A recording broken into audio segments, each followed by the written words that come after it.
Bonjour à toutes et à tous. Merci de vous être déplacés ce matin et merci à ceux qui se connectent en ligne pour pouvoir assister à l'ensemble de l'événement.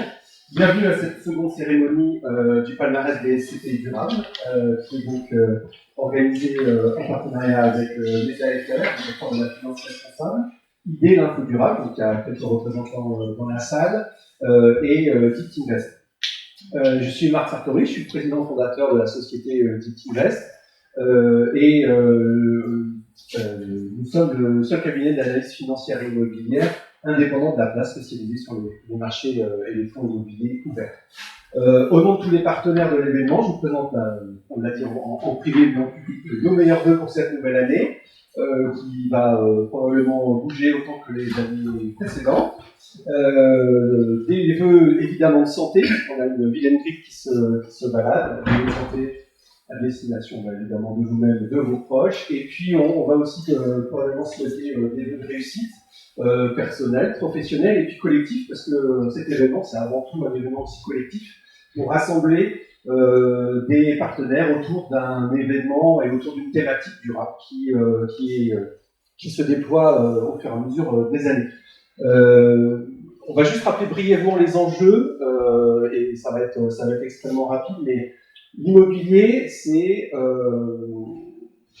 l'un des premiers secteurs de consommation d'énergie primaire en France.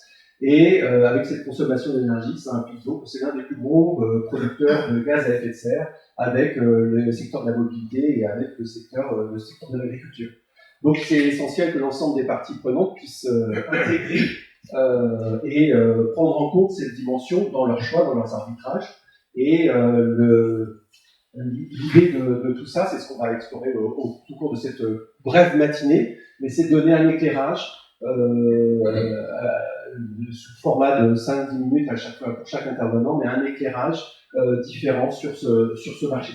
Donc c'est un très grand plaisir pour l'ensemble des partenaires de l'événement de vous accueillir ce matin et d'accueillir l'ensemble des parties prenantes. Alors l'ensemble des parties prenantes, pourquoi? Parce que évidemment vous avez vu qu'on a des gérants dans la salle. Ils ont un petit impératif ce matin, donc je vais pas le cacher, pour récupérer les prix, mais pas seulement. On va avoir aussi dans la salle des conseillers en gestion de patrimoine, et en ligne aussi, on a beaucoup de conseillers en gestion de patrimoine, des représentants de plateformes de distribution, on va avoir aussi des experts en évaluation immobilière, on va avoir des financeurs.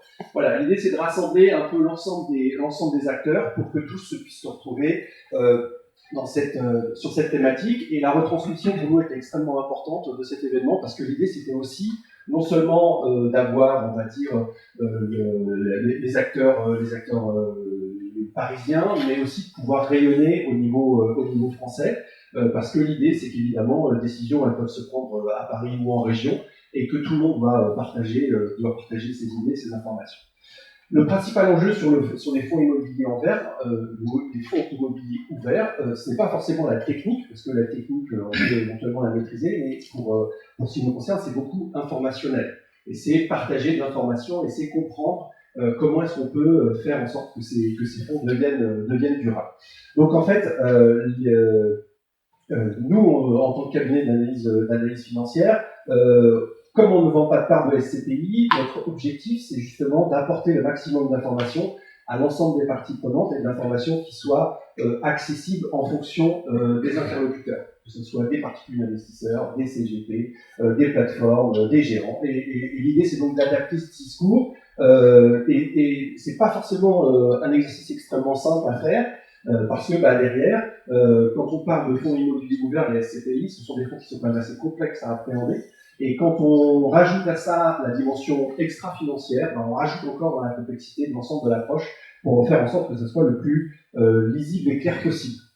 Et autant dire que l'adaptation du discours, c'est compliqué. Pourquoi? Parce qu'on va avoir des normes de construction qui sont variables en fonction des années et des bâtiments, on va avoir des règles législatives nationales qui sont, on va dire, figées, mais pas tellement en fait, parce qu'elles évoluent quand même assez régulièrement. Et puis on va avoir au niveau européen aussi toute une dimension législative qui est pas toujours extrêmement lisible pour l'ensemble des acteurs.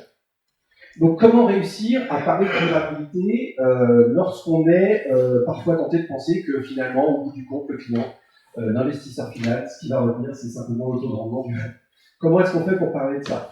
Alors, comment on fait pour parler de durabilité quand on est dans un monde où on a la guerre pas très loin de chez nous, où on a un pays qui est en train d'être transformé en champ de ruines, alors que c'était le grenier à grains, un des greniers à grains d'Europe, et que ces terrains qui sont en train d'être détruits, ils seront infertiles pendant, on va dire, 40, 50, 60 ans en fonction de l'état où ça sera laissé. Et comment est-ce qu'on parle de durabilité dans un monde où on a la première économie mondiale qui va avoir en quelques jours un président qui est ouvertement climato-sceptique.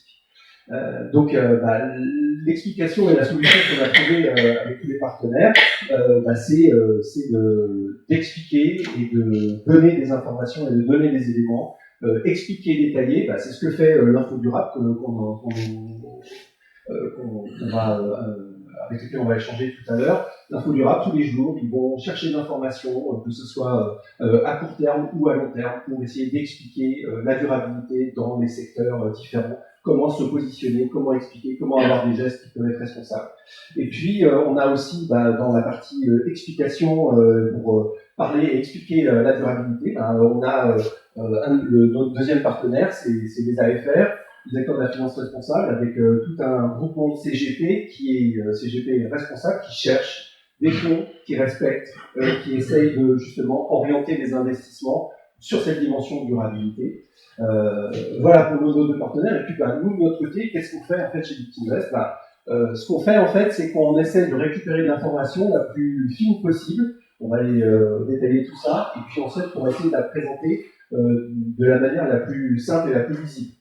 Donc tout notre travail va se résumer à deux scores. Le score de performance financière et un score de performance durable, c'est ce qu'on appelle les DICT Index chez nous.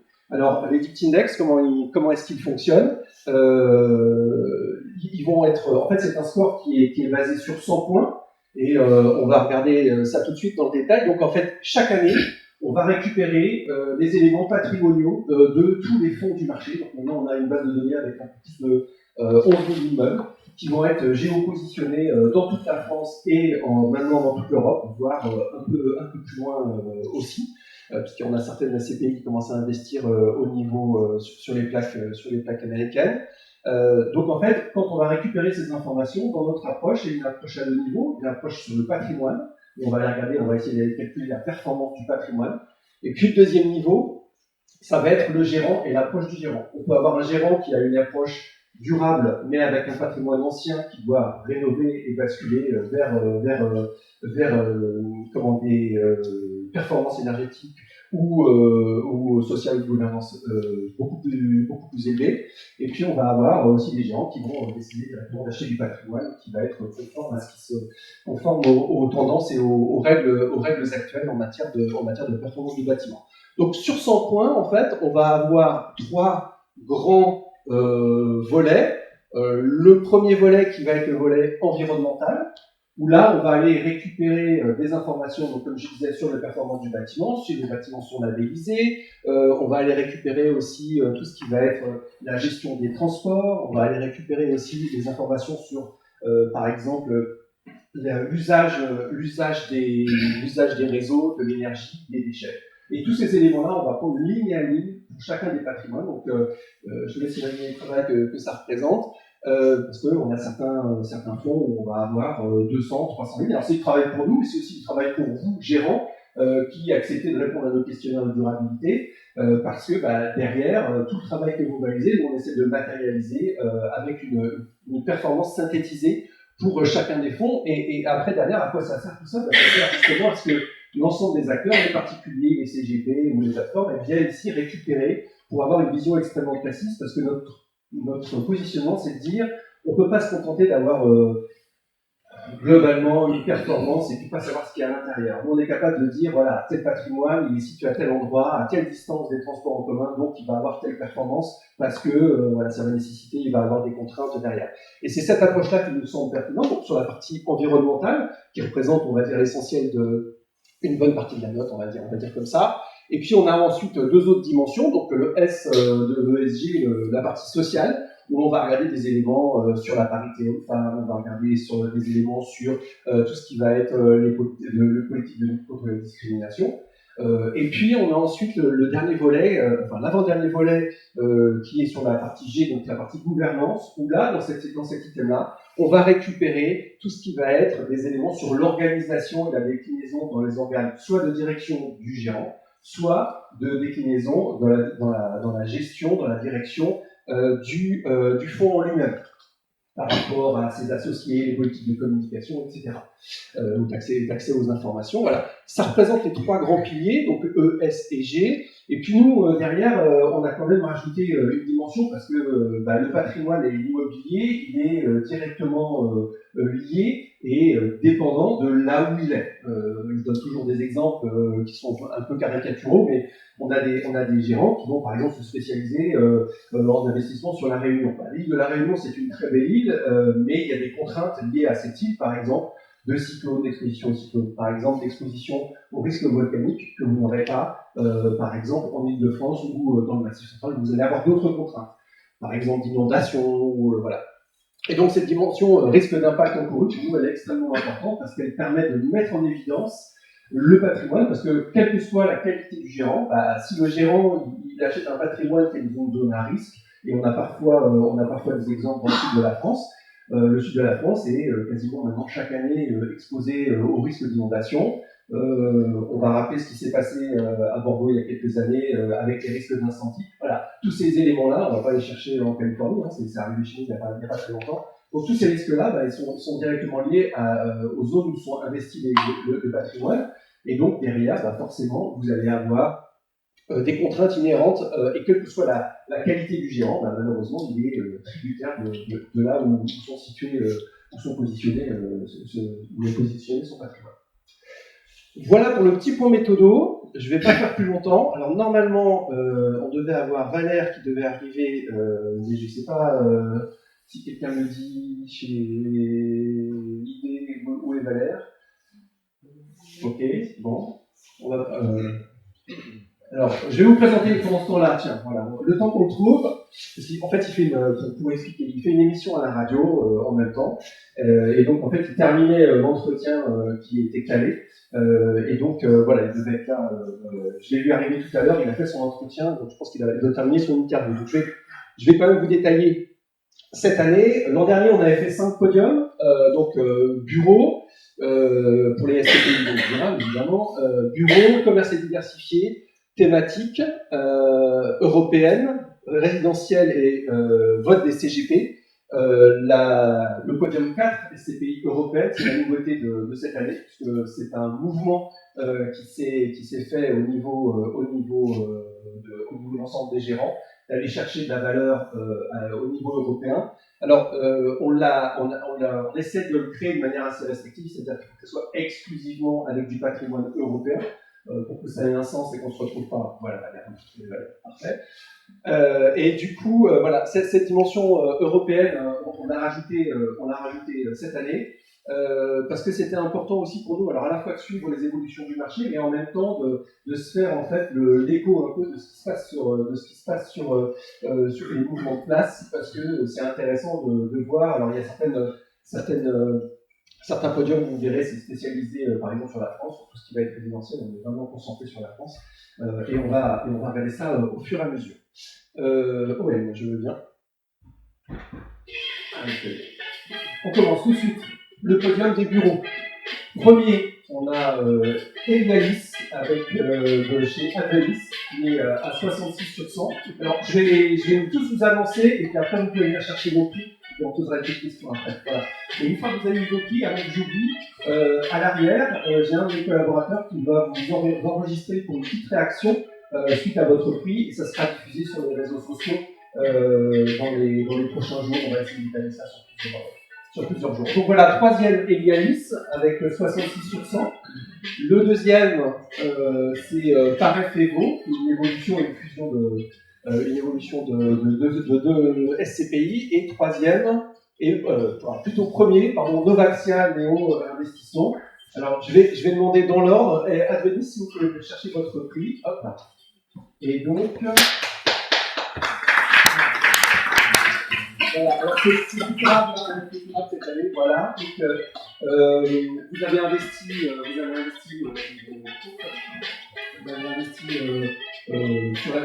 assez tôt sur le segment européen.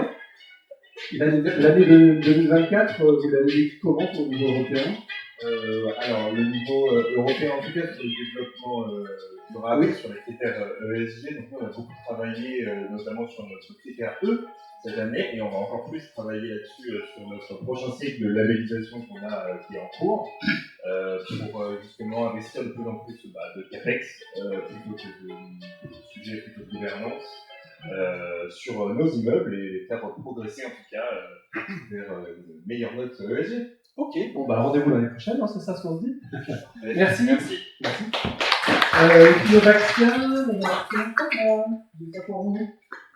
Qui vient chercher les stocks?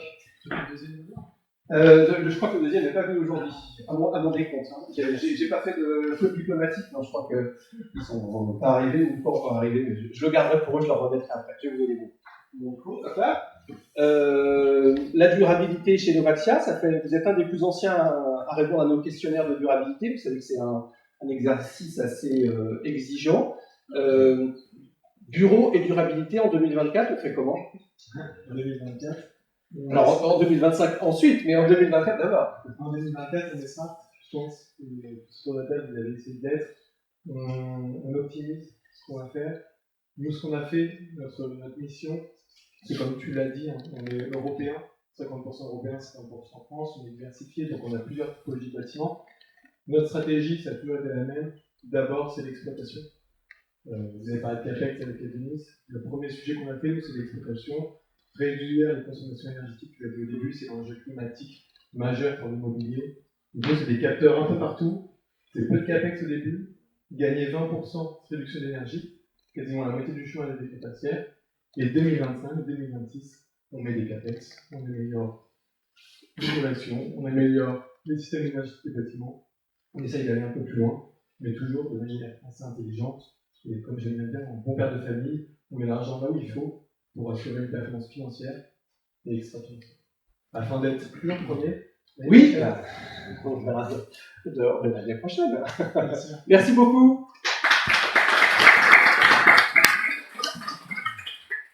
On va passer à notre petit entretien, Valère.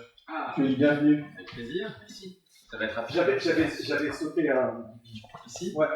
J'avais sauté une étape tout à l'heure. Je t'attendais avec impatience, mais en fait c'était le podium d'après. Voilà, mais c'est pas grave. Ah bon, je suis engueulé pour rien. Non, ouais.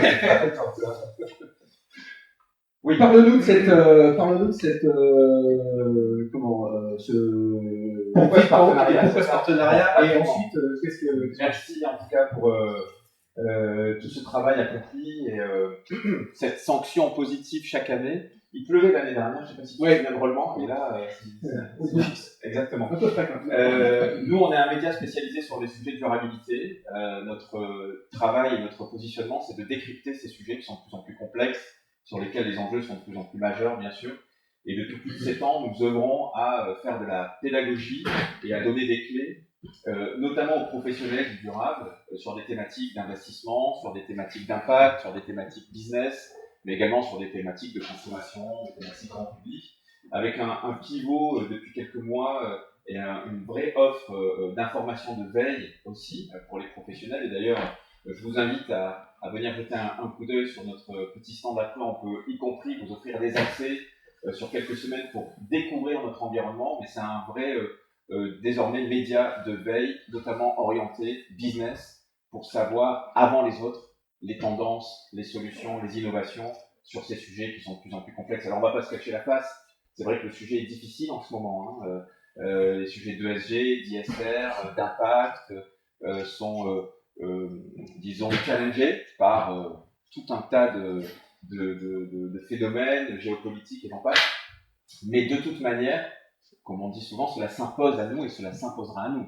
Donc, on est loin d'imaginer que ce soit balayé comme ça d'un revers de la main. Et nous pensons que le fait d'être bien informé en temps et heure, objectivement, sans parti pris, on fait partie des quelques médias spécialisés sur le sujet, voire le seul média qui n'a pas de parti pris. Nous sommes apolitiques, on est des journalistes, on est des professionnels de l'info.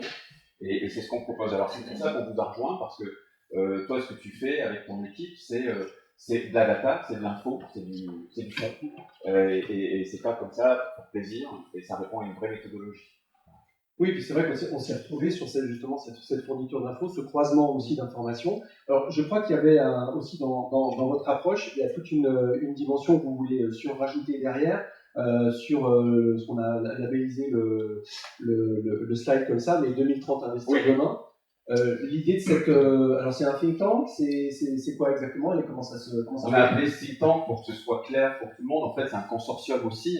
2030 Investir Demain, c'est en fait une initiative de place que nous avons lancée avec le média l'AGFI, que vous connaissez sans doute, qui fait partie du groupe BEI. Donc, l'AGFI et IDEA, l'Info Durable, ont lancé cette initiative de place qui aujourd'hui a réuni 6 groupes de travail, 6 groupes de recherche qui travaillent pendant plus d'1 an autour de thématiques d'impact et d'investissement, des sujets majeurs, très clairs, très anglais aussi, avec des personnalités externes, des chercheurs financiers, extra-financiers, des institutionnels, des professionnels de la distribution, des indépendants du réseau, également des universitaires, et donc beaucoup de monde, entre, disons, 20 et 30 personnes par groupe de travail.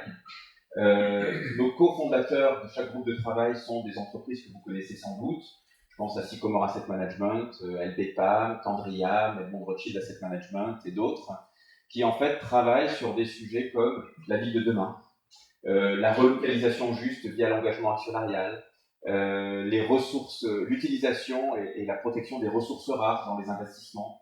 Et donc, le 14 octobre prochain, nous organiserons un événement de place.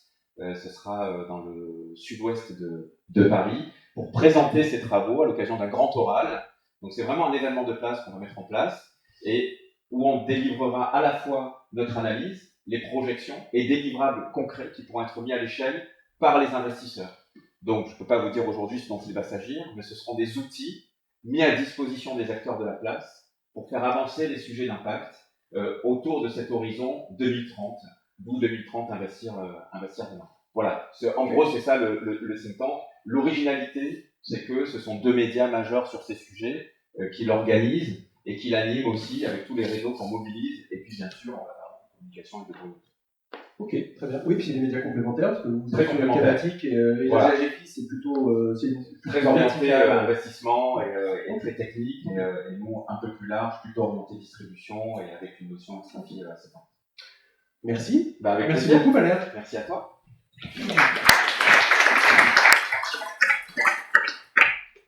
Alors, prochain podium. Commerce et diversifié. Alors, ce podium, il existe depuis maintenant 2 ans. En fait, on a associé commerce et diversifié, parce que le commerce était un secteur historique.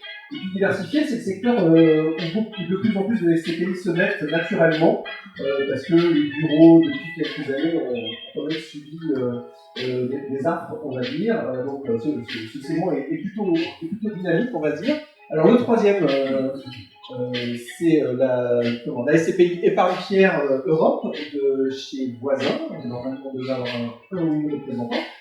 Il ne faut pas être timide, je vais le donner. On va le faire dans ce sens-là. Je vais changer les règles, mais c'est pas grave. Bah, je vous en prie, un petit micro. Allez. Alors, on ne se connaît pas, donc je ne fais pas parce que normalement, c'était peut-être Camille, au choix, voilà, qui devait venir.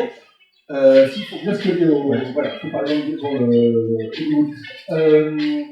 vous avez 2 SCPI, une SCPI, enfin, vous avez 2 groupes, mais les 2 principales, Épargne-Pierre et Épargne-Pierre Europe. Épargne-Pierre Europe a été lancé sur un créneau spécifique, commerce et diversifié. La durabilité dans cette dimension-là, c'est plus facile à faire sur une jeune SCPI que sur une ancienne.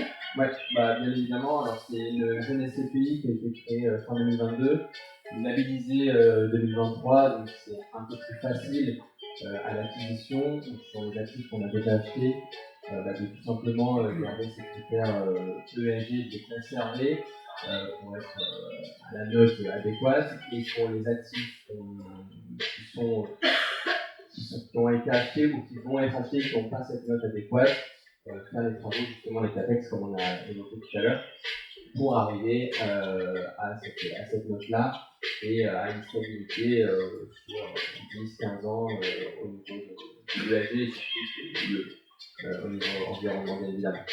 Et puis au niveau européen, étant aussi un petit peu plus facile d'aller chercher des actifs neufs, on va dire, sans parler de départ, et donc qui correspondent à ce critère. Ok, d'accord, bon, très bien, bonne démarche, merci.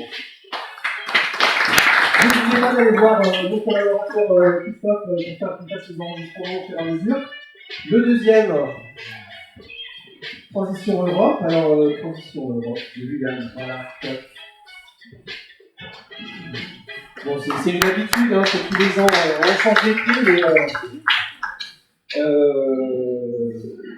donc, je disais, c'est la deuxième année que vous avez un prix. Ouais.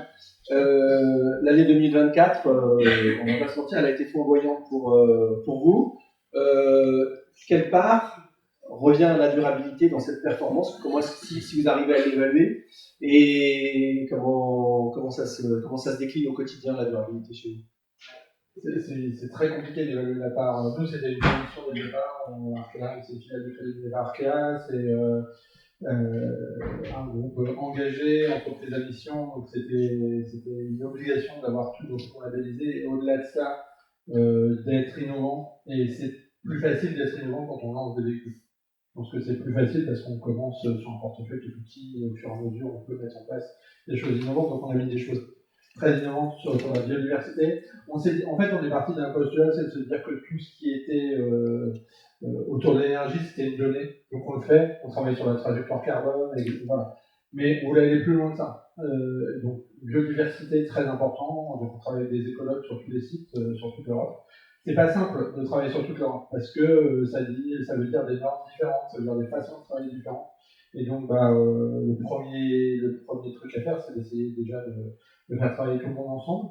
Et puis, j'étais très sensible à ce que tu disais sur la résilience au changement climatique. Nous, c'est vraiment quelque chose sur lequel on travaille beaucoup. On vient de signer un partenariat avec sur le rencontre de décret pour utiliser leur outil. Effectivement, ce que tu disais sur Los Angeles, ce que ça montre, ce qu'on retient de Los Angeles, je pense, c'est qu'il y a des bâtiments qui sont plus assurables. Et les assureurs, 15 jours avant les incendies, avaient désassuré la plupart des bâtiments de Los Angeles, et donc les gens ne sont pas remboursés. Imaginez si vous avez du bâtiment là pour les bâtiments du SCPI, c'est très compliqué. Nous, on investit aux Pays-Bas, et une évidence de risque de submersion aux Pays-Bas.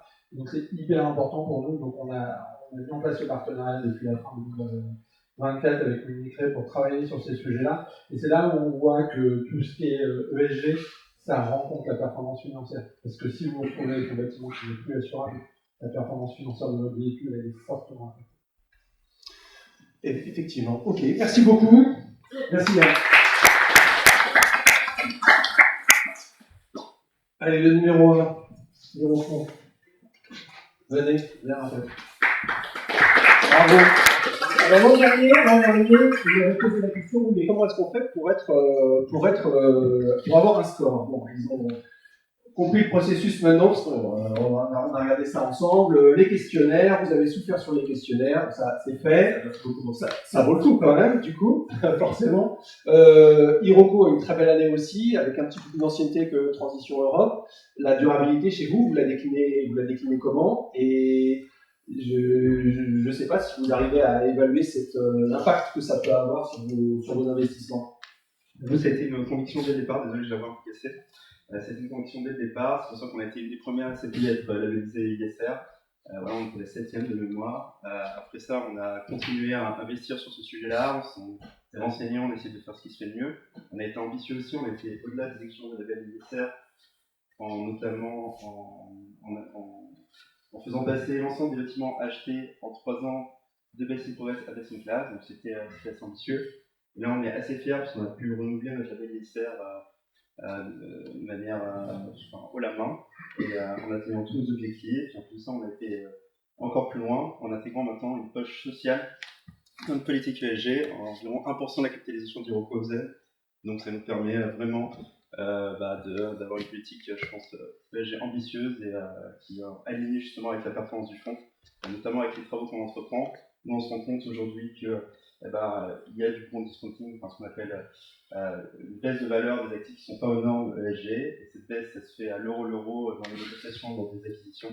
Et donc nous, on essaye de prendre en compte en étant ambitieux au moment où on achète, en décotant de ces valeurs de baisse et en faisant les nécessaires pour atteindre les objectifs et les réglementations. Ok, donc c'est pas que de l'achat du neuf quand même, quoi. Non, bon, allez, on est sauvé. On tenait aussi, parce que c'est vrai qu'on est dans un moment et dans un monde un petit peu complexe, avec toujours en début d'année, alors à part la bonne année, on essaye de voir comment est-ce que l'année pourrait éventuellement se passer. C'est vrai qu'on a quand même beaucoup d'inconnus, donc l'idée c'était aussi de faire un petit point marché. Alors même, on va regarder ça, donc on est ravis d'accueillir Béatrice de Kisonas, pardon. Je vais te donner le micro. Voilà. Il faut faire un signe à Owen pour passer les slides si tu le souhaites. Et puis, l'idée de l'intervention, c'était aussi de dire il y a la durabilité, il y a le marché, et les deux se rencontrent à un moment, et c'est ce que tu vas nous expliquer. Merci beaucoup. Bonjour à tous, ravi d'être parmi vous ce matin. Je voulais parcourir avec vous quelques indicateurs clés sur le marché de l'immobilier. Rapidement, sur la slide suivante, pour présenter les PCE solutions immobilières, parce que peut-être certains sont moins familiers. Donc, 3 lignes de métier, un pôle expertise qui est dirigé par Philippe Carrella, qui prendra la parole un petit peu plus tard dans la matinée. Un département investissement et agence qui fait de la transaction, actifs tertiaires et résidentiels, et ensuite un département plus spécifique résidentiel pour de l'investissement via le réseau des banques populaires et des caisses d'épargne sur le secteur résidentiel. Et donc le département études et recherche dont j'ai la charge qui travaille en synergie avec les 3 lignes de métier. Alors, rentrons dans le vif du sujet. Donc, slide suivante. Tout d'abord, pour revenir un petit peu sur le contexte européen, ici, vous avez donc les performances des différentes typologies d'actifs. Donc, vous le voyez, toutes les courbes se rejoignent maintenant autour de 0. Et vous le voyez, précédemment, on a eu toute cette correction de valeur. Ici, c'est le rendement en capital. Donc, schématiquement, c'est la variation de valeur. Donc, vous le voyez, correction très forte sur toutes les courbes qui représentent toutes les typologies d'actifs. Et ensuite, on a eu toute cette phase encore de correction, notamment en 2023-2024, avec, vous le voyez, un décrochage plus prononcé sur la courbe bleue qui représente les bureaux qui sont encore dans un schéma de correction qui est plus marqué. Néanmoins, vous voyez ici, la courbe bleue revient à 0, au niveau européen, correction maintenant actée, et on repart avec des accroissements de valeur sur les autres typologies.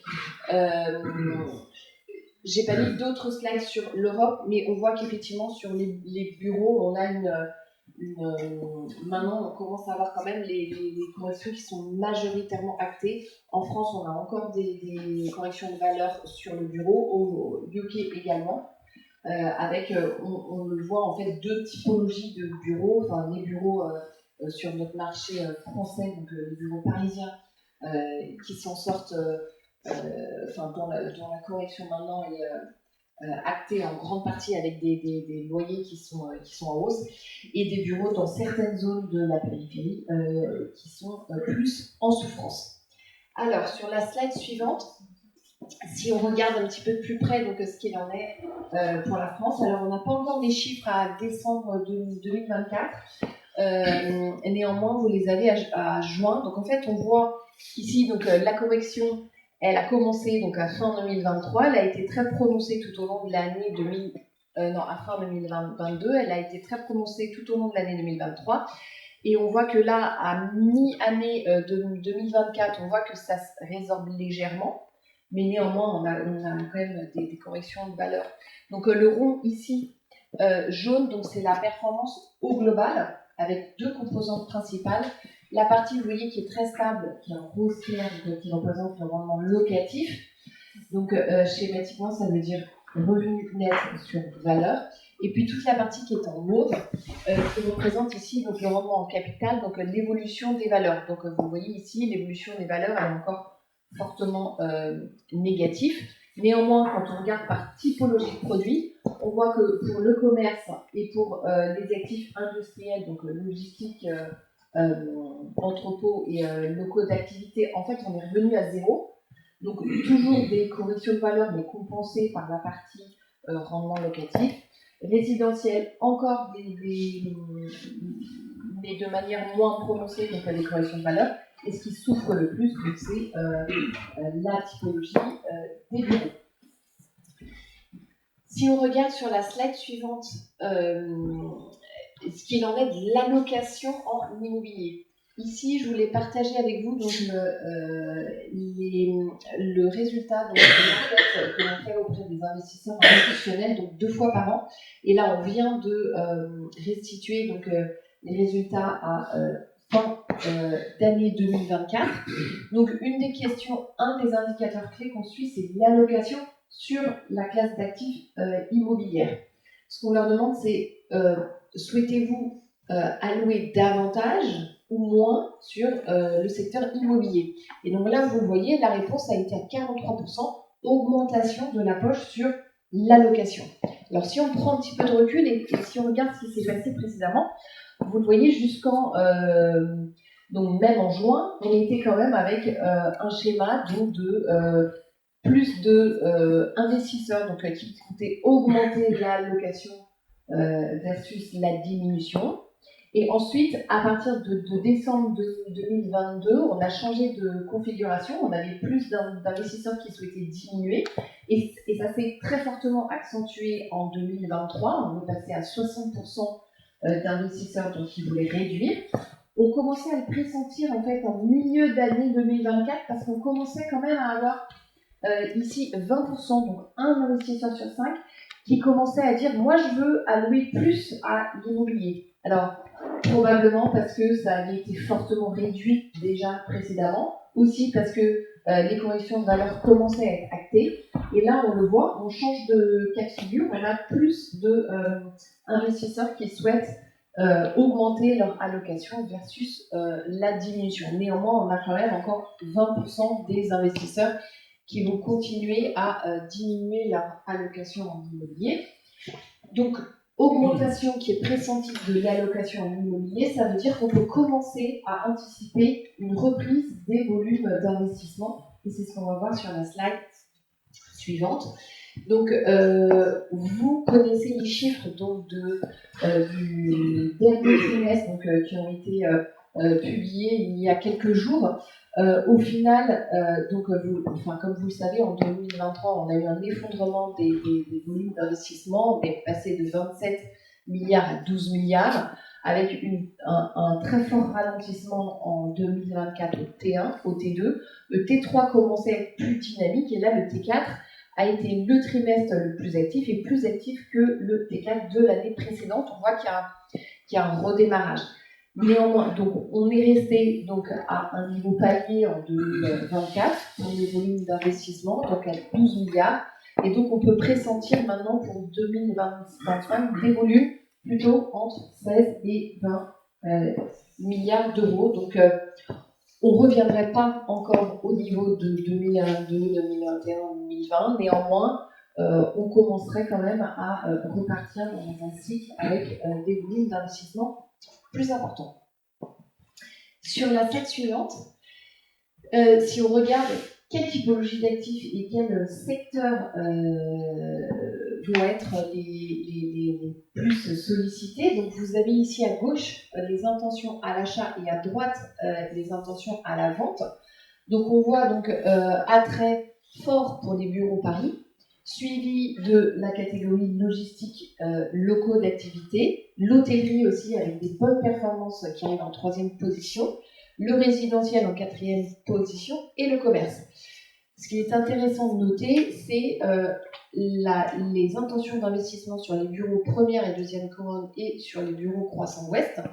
On les retrouve exactement à la position inverse en termes de vente. En termes de vente, on voit qu'on a ici respectivement 21% et 15% d'intention à la vente, et à l'achat, on a seulement 3 et 2%. Donc on voit la correction sur les prix qui va inévitablement avoir lieu et qui va se poursuivre. On voit que les bureaux parisiens, dans l'édition précédente, c'était en tête et pour la vente et pour l'achat. Maintenant, on voit que c'est ce que les investisseurs recherchent. Néanmoins, il y en a moins qui vont être susceptibles de vente. Donc, on voit ici aussi la pression, mais dans l'autre sens, sur les bureaux parisiens. Si on regarde sur la slide précédente et si on regarde, pardon, la slide suivante, voilà, merci. Et si on regarde donc les caractéristiques environnementales, qui est le thème de la conférence donc, de ce matin, si on regarde quelles sont les caractéristiques environnementales et sociales qui sont le plus au cœur donc, des préoccupations des investisseurs, on voit que les trois premières catégories ici, donc vous le voyez, donc on a quand même 27% pour la rénovation ou l'amélioration des actifs dans leur portefeuille, donc avec les investisseurs qui retravaillent leurs actifs. Vous le voyez donc en deuxième position, donc l'importance de l'impact environnemental de l'utilisation de l'immeuble lié donc au type de locataire, aux émissions, etc. Et en troisième position, donc l'importance de la construction durable avec le choix des matériaux, la conception, les certifications, les labellisations, etc. Et on le voit en fait en cinquième position, donc l'impact des coûts liés au risque climatique. Alors 6%, c'est pas un pourcentage qui est énorme. On voit que ça commence à être quand même quelque chose que les investisseurs vont devoir avoir bien en tête. Et si on regarde sur la slide suivante, si on regarde plus en détail donc, ce qui concerne donc, le risque climatique, donc quel est l'impact sur les investissements de ces réglementations liées donc au risque climatique. Vous le voyez, en fait, on voit quand même, on a la moitié des investisseurs qui savent qu'ils vont devoir adapter leurs actifs. On voit qu'on a 25%, et je rebondis sur ce qui a été dit précédemment, donc 25% des investisseurs donc, qui se disent je vais acheter des immeubles en construction qui sont certifiés. Et puis après, quand on peut, une autre stratégie, celle donc, de céder les actifs donc, à forte émission carbone. Ça fait partie aussi donc, des stratégies qui sont envisagées. 8% qui ne changent donc rien puisque les émissions sont déjà faibles. Donc en fait, 8% c'est quand même une catégorie qui est assez réduite. Donc on voit tout le challenge et toute l'importance donc, de bien prendre en compte donc, les risques climatiques qui vont avoir un impact sur la stratégie de gestion des portefeuilles de la part des investisseurs. Et j'en ai fini. Donc la bonne nouvelle, c'est que l'adaptation des actifs est en train, quoi. C'est ça, ça fait vraiment partie donc, des enjeux. Donc, on a vu sur la slide précédente, c'est quelque chose qu'on va voir de manière de plus en plus marquée dans les années. Très bien, merci beaucoup. J'en ai fini, il me semble, et la dernière slide. Voilà, c'est tout. C'est tout. Merci beaucoup, Béatrice. C'est intéressant d'avoir ce recul un peu macro, parce que derrière, c'est vrai que toutes les décisions qui sont prises maintenant, elles sont quand même prises. Une grosse partie des décisions sont quand même prises à l'orée de cette lecture du marché. C'est quand même un petit côté rassurant quand même. On progresse dans le marché de l'immobilier de manière assez substantielle. Je crois qu'on a encore un podium. Allez. Alors, on fait ce podium de SCPI thématique parce qu'il y a des SCPI qui ont décidé d'être anglais et d'être présents sur un secteur spécifique. Donc, on fait maintenant depuis 2 ans. Le troisième du podium, c'est Atrim.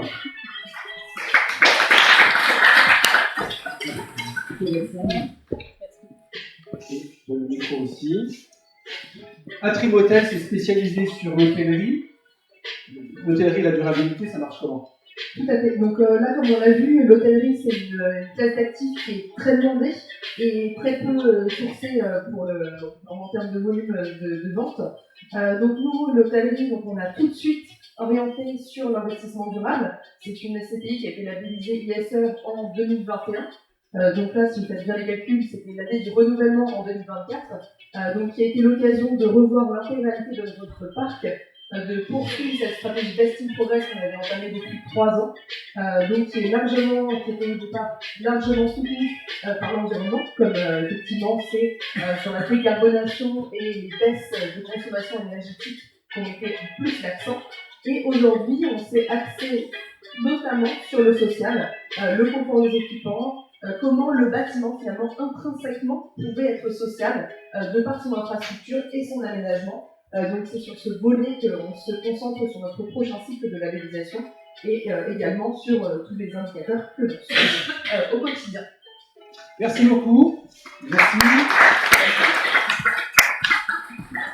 Alors c'est vrai que dans ce secteur, dans ce segment, sur ce podium, on a aussi Terial, PF Hospitalité Europe. J'ai pas vu de représentant de Terial, voilà. Et donc le premier de la catégorie. Alors c'est une toute jeune SCPI, Juliette Théorème, donc la SCPI qui s'appelle Login. Cette SCPI, elle est toute jeune. Et la logistique, moi j'ai longtemps dit que la logistique et la durabilité c'était compliqué à faire cohabiter. Au début, voilà, c'est super, vous avez comment vous faites? Pour le coup, ça sera mieux. Tiens, voilà. Merci. Alors la logistique et l'environnement c'est très compliqué, mais nous d'autant plus on est sur vraiment une partie industrielle, donc c'est vraiment un secteur qui est très énergivore. Comment on s'en sort? En fait ça commence par des grandes phases d'audit qui nous permettent de vraiment prendre connaissance de nos actifs et ensuite de sélectionner des actions qui ont du sens. Nous, ce que le REM souhaite vraiment, c'est de mettre en place des actions qui nous permettent de réduire toutes ces émissions et ces consommations d'énergie qui sont très typiques en fait à l'industrie et tout ce qui est locaux d'activité. Donc c'est là-dessus qu'on se concentre, c'est là-dessus qu'on va se concentrer surtout en 2025 pour le travail du renouvellement en fait de notre label ISR, parce que là on va entamer notre dernière année du premier cycle et en 2026 ce sera notre deuxième. Donc on se concentre vraiment là-dessus. Ok, très bien. Bon bah écoutez, on verra l'année prochaine.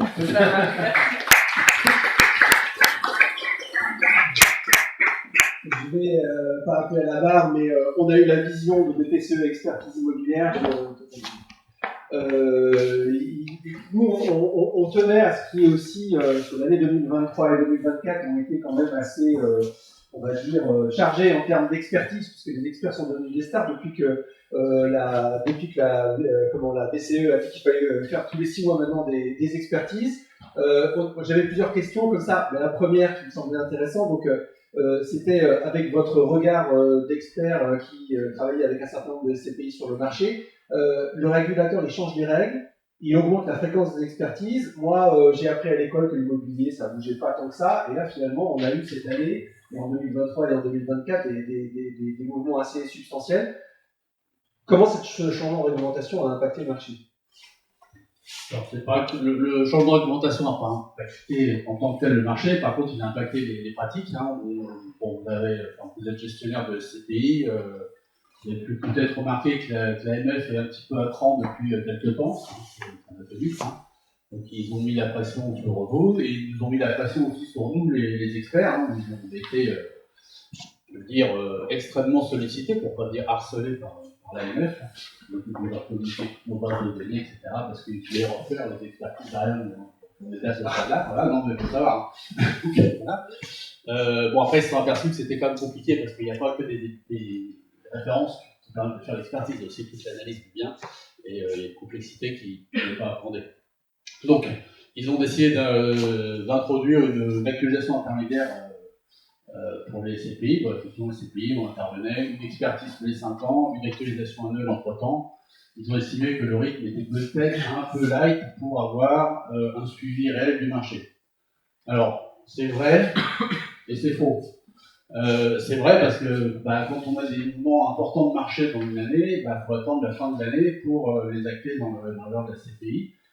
quand il y a des mouvements locatifs importants, hein, vous avez une grosse relocation le 15 janvier, ou un congé le 15 janvier sur un immeuble qui pèse lourd dans un fonds, bah, on acte l'incidence sur la valeur quasiment un an après, 31 décembre. Donc effectivement, l'actualisation au 30 juin permet d'acter ce genre de mouvement au milieu de l'année. Donc pour ça, c'est extrêmement utile. C'est pas forcément très utile non plus pour si on se place sur un autre plan, sur des patrimoines diversifiés qu'on a en région. On a beaucoup de SCPI qui ont des patrimoines diversifiés en région. On s'aperçoit que même des fois, pour trouver une tendance d'évolution sur un an, c'est compliqué. Alors sur 6 mois, c'est pas de mouvement locatif. Bon, là, modestement, on peut dire qu'on a une évolution, ce qui peut nous mettre en difficulté pour faire accepter une évolution, parce que sur ces marchés qui ne bougent pas beaucoup, il faut vraiment avoir le recul d'un an pour pouvoir percevoir des fois l'évolution de ce marché. Il faut attendre 2-3 transactions qui vont être tombées au mois d'octobre pour avoir vraiment la perception de ce qui s'est passé sur ces marchés qui sont assez peu actifs. Donc l'actualisation à fin juin peut engendrer une difficulté, parce qu'après on a du mal, je veux dire, hein, on a du mal à faire admettre à nos clients que entre juin et décembre ça peut baisser de 10%, mais vous n'avez pas bougé fin juin, comment ça se fait que ça baisse de 10%, voilà, vous n'avez pas de retour de marché avant, donc c'est un peu plus compliqué à faire passer. Donc on voit que ça a été bien intégré dans tous les appels d'offres sur lesquels on a sollicité aujourd'hui pour des SCPI, on a cette actualisation en juin qui n'est pas vue. Sur les fonds plus anciens qu'on a, c'était pas vu, donc on fait des avenants, enfin, voilà, on traite ça avec nos clients, on a intégré quasiment sur toutes les SCPI qu'on a traitées. Et du coup, la crise immobilière, c'est un révélateur de tendance ou autre chose? Alors, déjà quelle tendance, hein, les grosses tendances de fond, vous les connaissez toutes, hein, c'est ce qui a découlé du télétravail. Donc c'est des réductions massives, notamment de la part des grands opérateurs des surfaces prises à bail. Alors le télétravail, là c'est le Covid qui a fini le télétravail. Le télétravail était déjà en marche avant le Covid. Hein, beaucoup de grandes sociétés, dont les nôtres, on était déjà prêts pour le télétravail avant, et le télétravail a très bien marché pendant le Covid parce que les sociétés étaient déjà prêtes pour le télétravail. Donc le Covid, ça n'a fait qu'accélérer le mouvement qui était déjà en marche.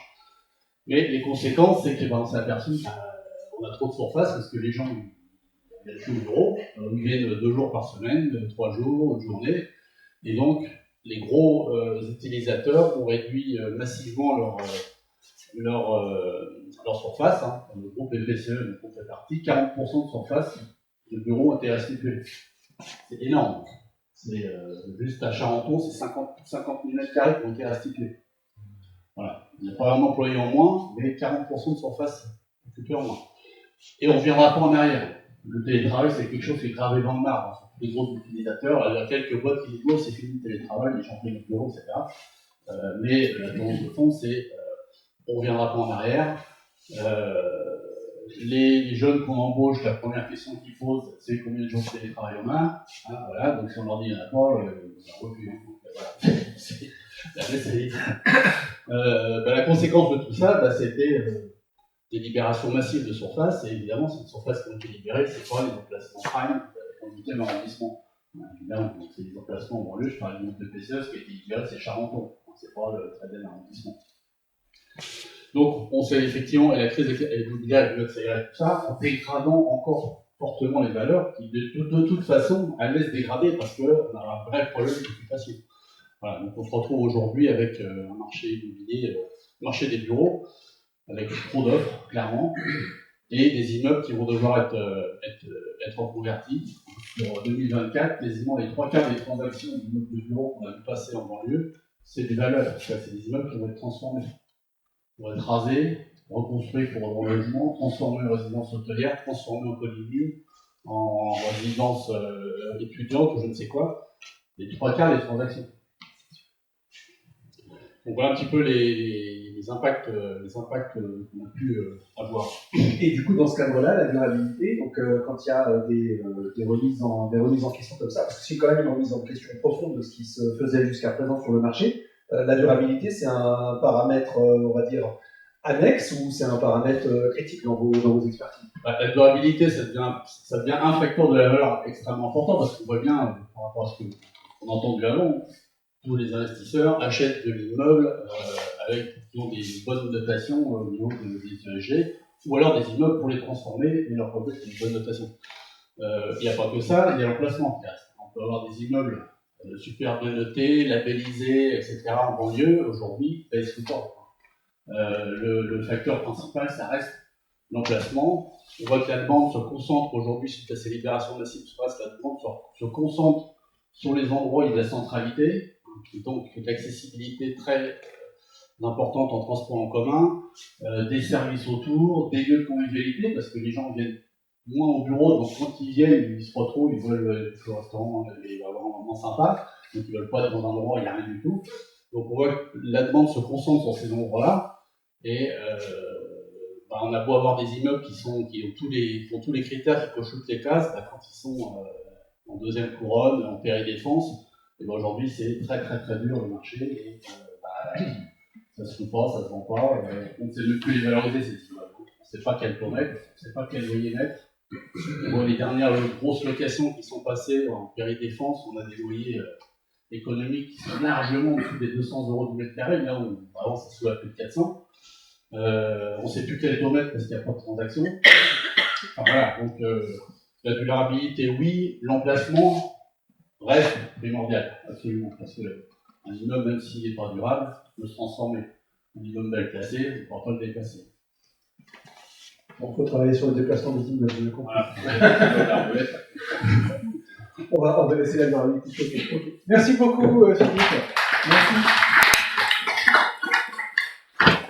On va passer au podium suivant, qui sont les SCPI durables européennes. Alors, pour être tout à fait restrictif, on est parti du principe, pour rentrer dans cette catégorie, il faut avoir que du patrimoine à l'étranger, en Europe, et absolument pas en France. C'est pour ça qu'on a un certain nombre de géants qui avaient fait des mix au sein de la RCP qui ne se retrouveront pas dans cette catégorie-là. Le troisième de la catégorie, c'est Abdelis, qu'on a vu tout à l'heure. Allez.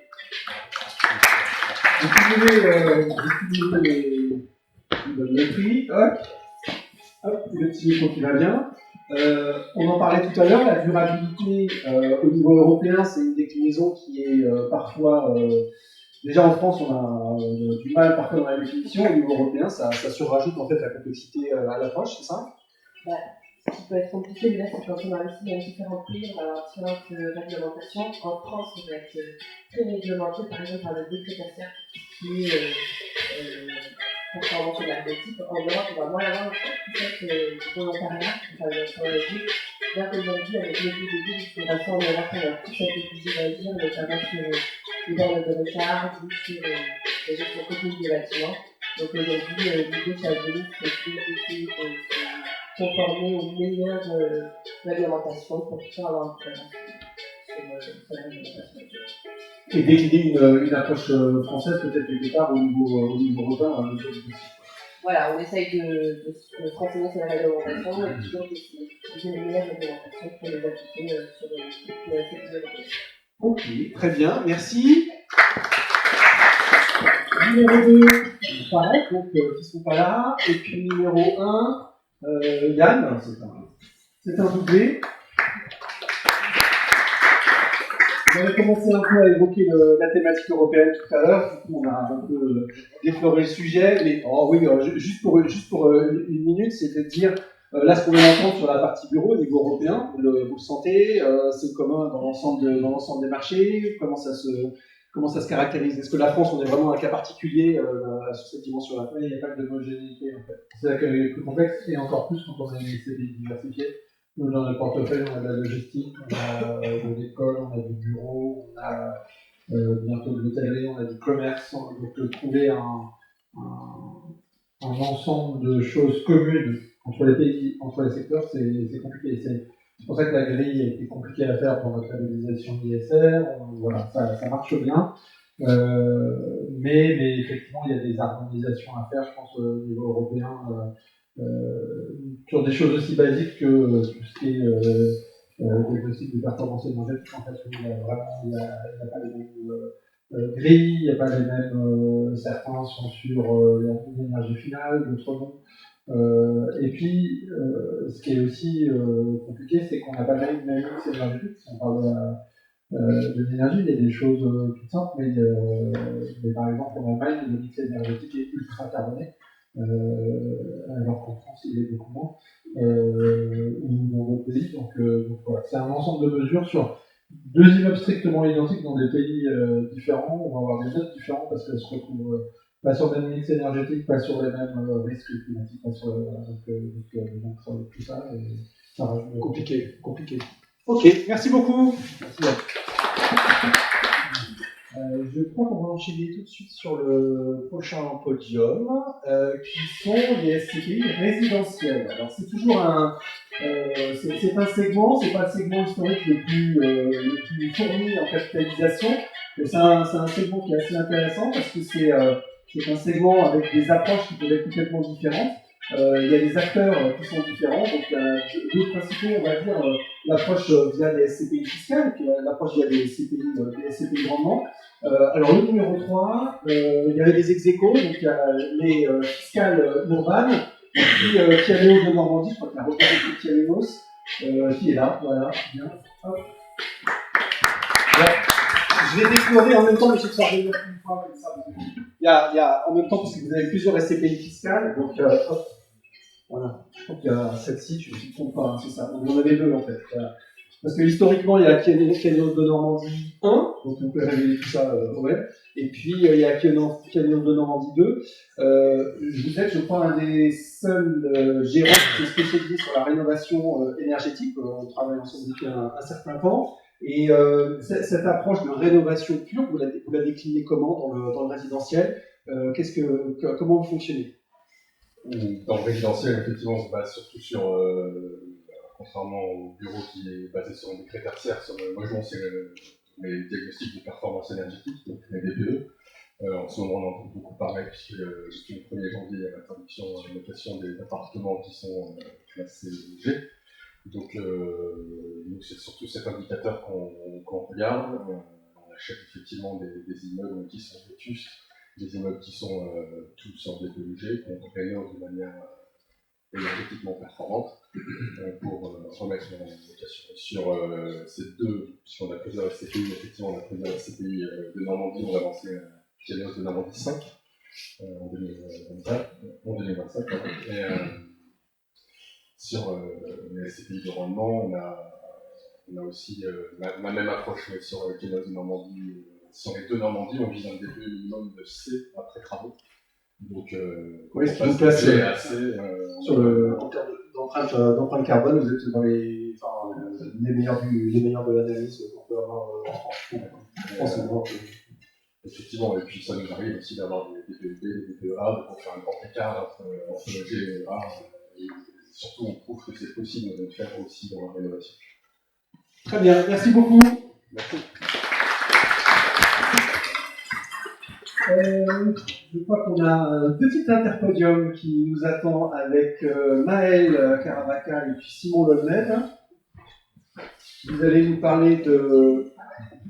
L'idée de ce podium était de faire remonter un peu les sensations et les sentiments terrain. Vous êtes tous les 2 conseillers en gestion de patrimoine. Ça va, elle est très malade, Maël.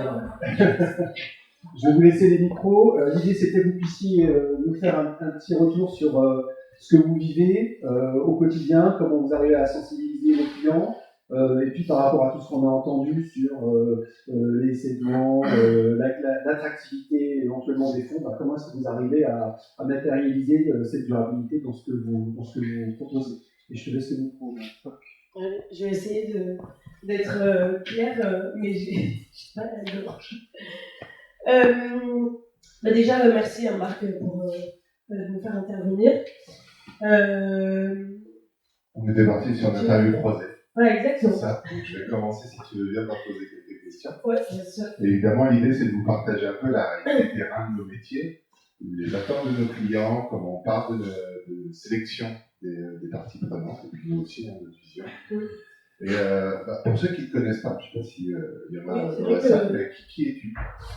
Alors, j'ai monté un cabinet qui s'appelle aujourd'hui La Crèmerie, qui existe depuis plus de 5 ans, avec une intention très forte qui était de promouvoir l'investissement responsable. Et donc, aujourd'hui, la sélection de tous nos investissements pour nos clients se fait autour vraiment des critères extra-financiers.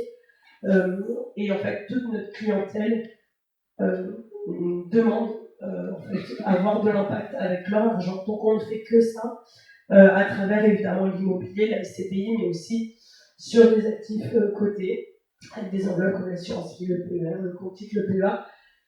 On fait aussi ça sur du private equity, sur du crowdfunding, sur du foncier agricole.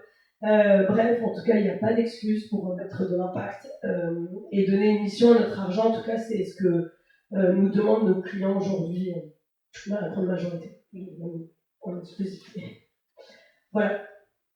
Merci pour le petit rappel. La question d'après, c'était de parler un peu de tes engagements avec l'entreprise. Ouais. Alors, on a évidemment cet engagement sur l'investissement responsable, puisqu'on ne fait que ça. Mais on va aussi plus loin parce qu'on pense que montrer l'exemple, c'est extrêmement important. Et donc, du coup, y compris à travers l'entreprise, eh bien, on a des engagements associatifs, notamment à travers l'association des acteurs de la finance responsable, puisque pour ma part, je suis membre ambassadrice des AFR. À travers le cabinet, on reverse aussi 1% de notre chiffre d'affaires au collectif 1% for the Planet pour des associations agréées autour des causes environnementales. On fait plein d'autres choses aussi, on distribue des repas pour des enfants en difficulté dans le monde, on plante des arbres, mais ça ne fait pas tout, donc évidemment on essaie aussi de faire au quotidien en tant qu'individu. Bref, en tout cas la durabilité, on l'a vraiment dans l'ADN, pour ma part et pour le reste de l'équipe, et voilà, on continue à être engagé de cette manière. On a un engagement sur la manière de pratiquer. Oui. Tu as parlé tout à l'heure d'engagement sur la proposition de solutions à des clients. On est sur le palmarès des SCPI. Comment toi tu sélectionnes les SCPI? Oui, alors en fait on a une méthodologie qu'on a beaucoup travaillé avec mon associé. Et en fait, on regarde à la fois les critères financiers, donc la performance, parce que on fait quand même un métier où on répond à une logique d'enrichissement pour les clients. Mais on regarde aussi du coup les critères de durabilité, donc c'est extrêmement important, vous les sociétés de gestion, que vous communiquiez clairement sur ces points-là. On regarde aussi du coup la RSE des sociétés de gestion, parce qu'on considère qu'il faut être cohérent à la fois dans les produits qu'on distribue, mais aussi en interne. Et donc on va regarder auprès de la société de gestion si elle-même elle trie ses déchets, si elle fait des séminaires aux Bahamas ou plutôt en France, si elle propose à ses collaborateurs des alternatives pour de la mobilité durable, et donc de ne pas avoir de voiture, mais plutôt du vélo ou des véhicules électriques. On regarde ce genre de choses, on regarde aussi sur la partie sociale, les écarts de rémunération, l'égalité des genres, voilà, de sorte que en fait la société soit aussi durable et inclusive, au même titre que les investissements qu'elle propose. Donc on regarde ces choses-là, pardon, et évidemment on fait ces due diligence en interne. On a aussi l'aide des outils comme DeepInvest pour renforcer en fait ces analyses et pour en fait avoir ces mises à jour de données régulièrement. Le conseil que Maëlle nous donne à tous, c'est de travailler évidemment la durabilité des solutions, mais également la manière de pratiquer en interne. Exactement. C'est aussi important que pour nous, c'est extrêmement cohérent. Ouais, sinon, si une société de gestion nous dit qu'elle fait de la SCPI durable, donc à côté de ça, lorsqu'elle nous invite, il y a des bouteilles en plastique, on mange une côte de bœuf. Je suis désolée, mais ça ne rentrait pas dans mon imaginaire de monde durable. Dernière question. On a parlé des cabinets, on a parlé des parties prenantes, notamment les producteurs de solutions. Les clients, aujourd'hui, comment ils te sollicitent, comment ils font appel à toi et qu'est-ce qu'ils attendent notamment sur la partie solution? En fait, les clients sont très exigeants. Alors, nous, à la crèmerie, évidemment, on attire les clients qui nous ressemblent. En tout cas, on communique et on a ce positionnement. Donc, c'est vrai que nos clients ont des attentes très fortes. et ils vont demander de la transparence, ils vont demander des preuves sur tout ce qui peut être affiché. Et autour de l'immobilier, en réalité, il y a évidemment le rendement, mais on a des clients en fait qui sont prêts à accepter de faire 1% en moins du moment qu'il y a une cohérence dans l'aménagement du territoire, dans l'immobilier utile. Et donc, est-ce qu'on a véritablement besoin de plus de centres commerciaux et plutôt réfléchir à avoir plus d'écoles ou d'infrastructures de santé. En réalité, voilà, les clients veulent de l'utilité. Ils veulent aussi évidemment que toutes les preuves sur l'efficience énergétique soient montrées. Donc voilà, et on apprécie aussi tout le volet social et solidaire parce que je pense que quand on fait des performances de 6, 7 ou 8%, on peut en allouer une partie, à mon sens, à de la solidarité. Parce que la solidarité, il y a des activités qui se financeront par la solidarité, qui ont besoin d'argent, de subventions, mais aussi d'argent privé. Donc voilà, nos clients apprécient en tout cas vraiment ces démarches-là. Super, merci pour tes réponses. Très clair, et que je partage évidemment. Bah oui. Effectivement, Simon, toi, du coup, ça fait un moment qu'on se connaît, puisqu'on est au sein d'un même collectif avec les AFR. Tu as été membre ambassadeur, puis vice-président des AFR. Et là, tu animes en particulier le collectif Finance Responsable. Est-ce que tu peux en dire un petit peu plus à l'audience, parce qu'on est quand même plus de 60 membres CGP dans ce collectif animé par les mêmes valeurs. Le collectif Finance Responsable, comme l'a dit Maëlle, c'est le nom qu'on a souhaité donner au regroupement assez important que nous avons au sein des AFR de distributeurs conseillers en investissement. On leur a donné une identité propre pour pouvoir avoir aussi plus d'impact et leur apporter un peu plus de solutions d'accompagnement. À l'origine, on n'est même pas une petite dizaine. On discute sur WhatsApp, on se rend compte qu'en fait, on n'est pas si isolé que ça dans notre volonté d'avoir de la durabilité dans nos métiers. Et puis, on partage beaucoup. Mais on partage surtout sur la réglementation, sur des stratégies de développement, sur la sélection d'intervenants, etc. Et puis, on s'organise de manière assez naturelle, on coopère beaucoup.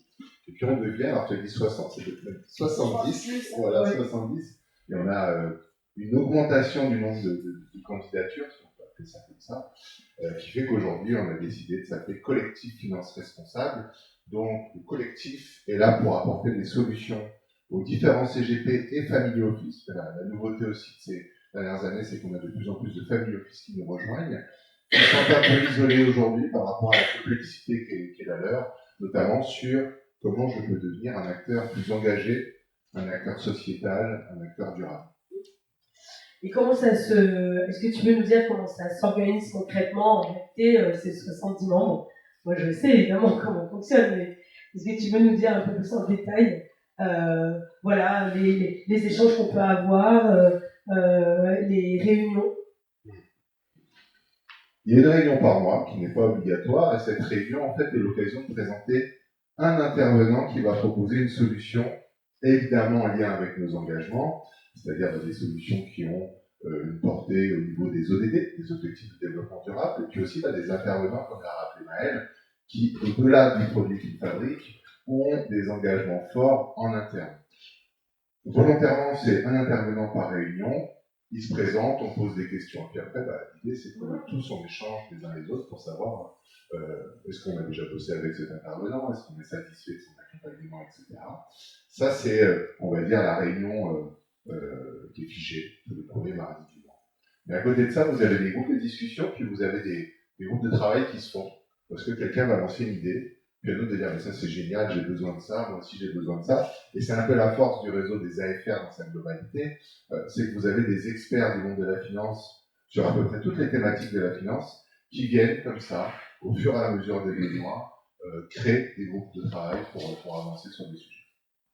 Oui, d'ailleurs, ces échanges sont vraiment utiles. En fait, cette réunion mensuelle, elle nous permet vraiment de découvrir des sociétés de gestion, des acteurs que certains d'entre nous connaissent déjà, comme tu disais, on bosse peut-être avec les gens, mais de faire connaître vraiment à tout le collectif. Donc c'est très utile parce qu'en fait, le fait d'être en petit nombre aussi nous permet d'échanger assez librement et d'aller creuser certains sujets avec les sociétés de gestion. Elles sont vraiment géniales ces réunions.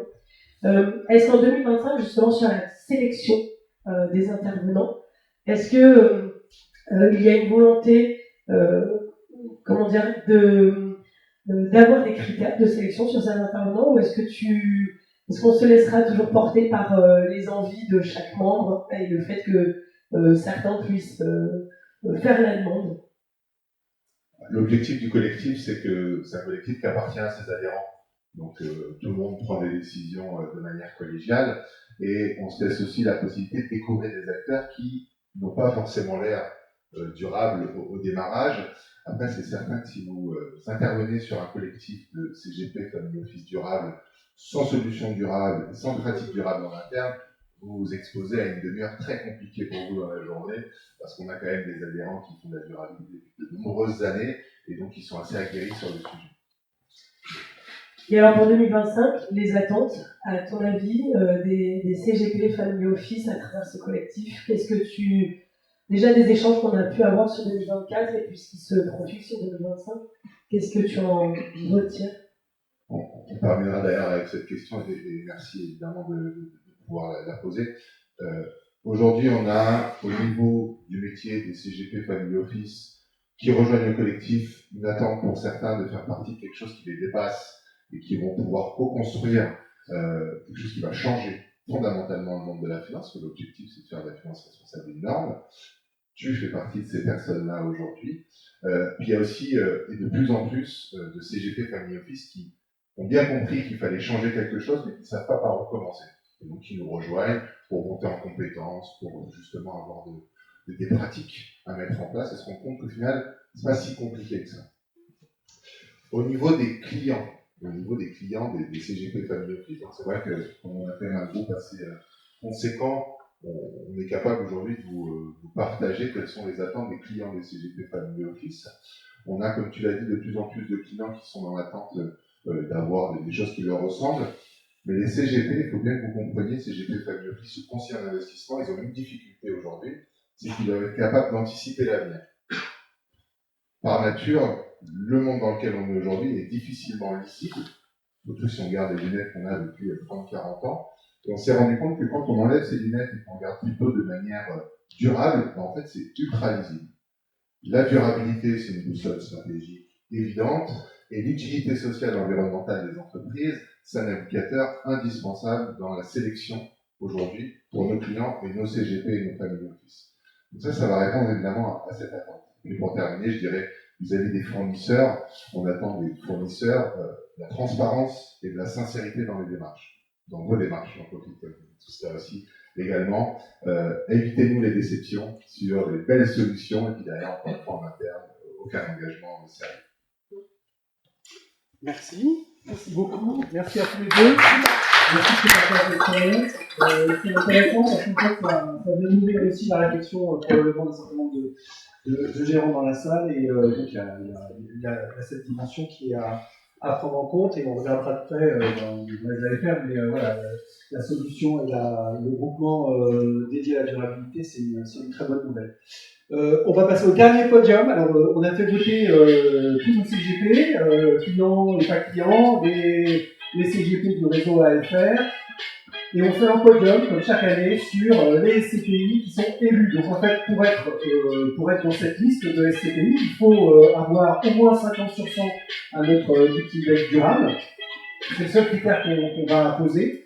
Et ensuite, il y a un peu plus d'une quarantaine de fonds qui ont obtenu plus de 50%, et donc on donne la liste à la votation des CGP qui s'est fait entre le mois d'octobre et le mois de décembre de l'année dernière. Et donc on a le vote des CGP numéro 3, c'est Novaxia, deuxième. Bravo.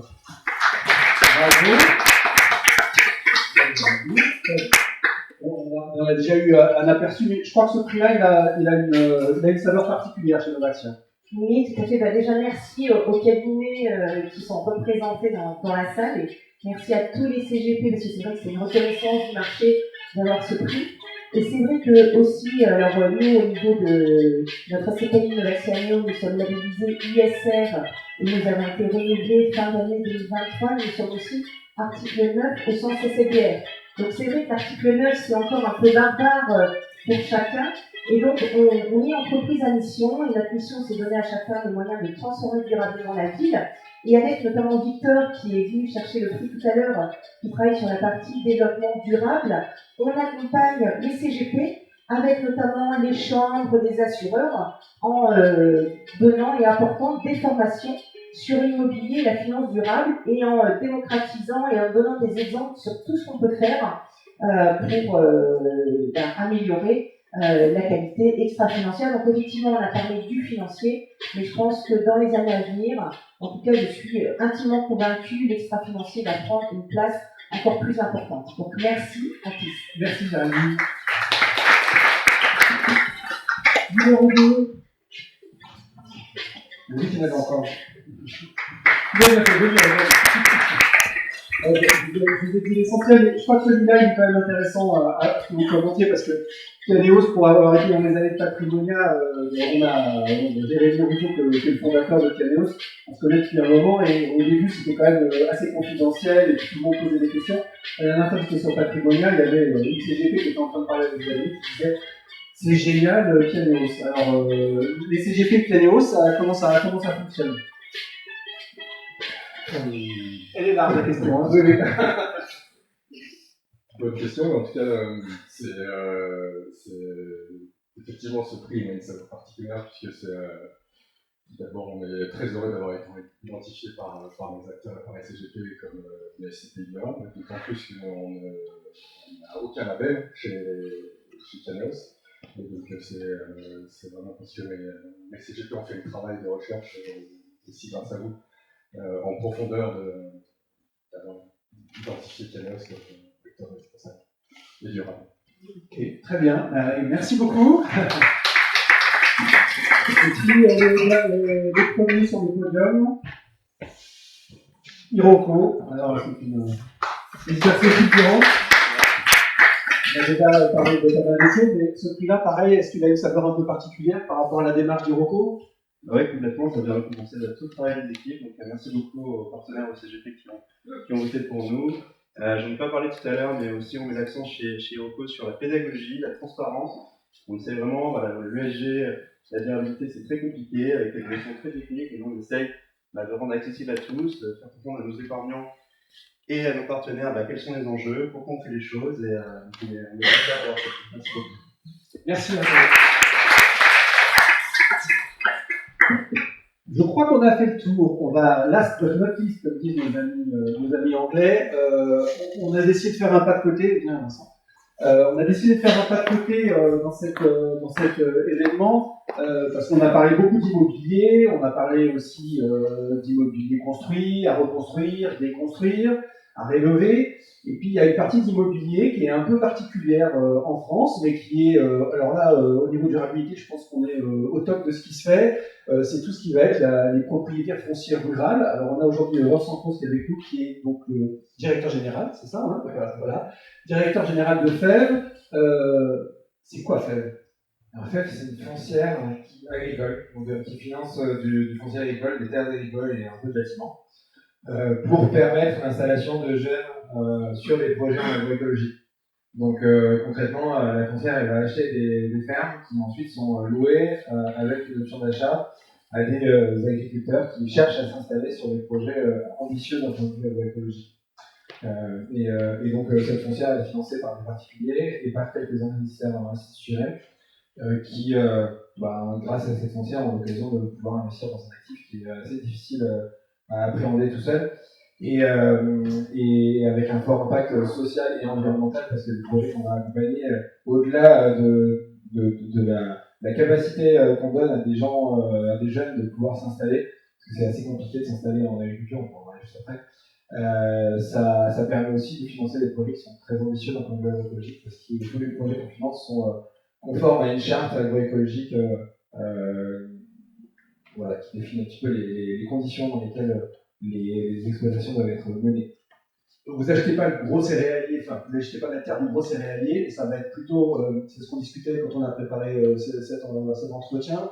Il y a un certain nombre d'enjeux qui irriguent l'agriculture. Alors on les voit beaucoup à la télé, les enjeux, mais qui sont peut-être parfois un peu trop caricaturaux. Alors les enjeux auxquels vous êtes confrontés ou que vous accompagnez, quels sont Il y a pas mal d'enjeux. Le premier enjeu, c'est un enjeu de renouvellement de génération. Il y a la moitié des agriculteurs qui sont en âge de partir à la retraite. Et aujourd'hui, les personnes qui cherchent à s'installer pour les remplacer, c'est des gens qui ne sont pas des enfants d'agriculteurs. Pour 2 tiers des personnes qui cherchent à s'installer aujourd'hui, c'est des gens qui n'ont pas la famille agriculteur. Et pour ces personnes-là, l'accès au foncier, le financement du foncier est un gros frein. Pour donner quelques chiffres, une ferme moyenne c'est 70 hectares, l'hectare moyen est à 6 000 euros. Donc la ferme moyenne c'est 400 000 euros de terre, auquel il faut rajouter des bâtiments, quelques centaines de milliers d'euros, et plus du matériel, des équipements, etc. Et donc le ticket moyen pour une personne qui s'installe c'est 1 million d'euros. Et les personnes qui s'installent dans l'agriculture n'ont pas les moyens de financer ça, et les banques ne vont pas les suivre sauf s'ils ont un apport assez conséquent. Ce qui fait qu'il y a une vraie difficulté pour ces personnes à s'installer. Et un des risques, c'est que il n'y a plus beaucoup d'agriculteurs qui arrivent à s'installer et qui remplacent ceux qui partent à la retraite aujourd'hui. Le deuxième enjeu auquel on essaie de répondre aussi, c'est la transition agroécologique. On a beaucoup parlé de carbone depuis tout à l'heure, de gaz à effet de serre, etc. L'agriculture, ça a un impact assez important sur ces sujets-là, puisque c'est entre 20 et 25% des émissions de gaz à effet de serre qui sont émises par l'agriculture. Mais l'agriculture, ça a aussi un impact sur pas mal d'autres enjeux environnementaux. La biodiversité, avec, on a vu 70% des insectes qui ont disparu sur 30 ans, ce qui est lié à pas mal de choses, mais l'agriculture a un énorme impact sur cette disparition des insectes. Ça a un impact sur l'eau. Aujourd'hui, on voit que la potabilité de l'eau dans nos nappes phréatiques est en train d'être dégradée, et c'est essentiellement lié à l'usage de produits phytosanitaires qu'on trouve dans les nappes quelques années après. Et donc, il y a une vraie nécessité à changer la manière de produire notre alimentation aujourd'hui. Et le dernier enjeu, qui est un enjeu majeur à mon sens, c'est un enjeu de résilience alimentaire. Aujourd'hui, la France est un pays avec exportateur net de produits agricoles.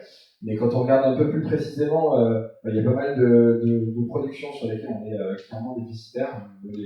Sur les fruits et légumes, on importe aujourd'hui 50% de fruits et légumes d'extérieur.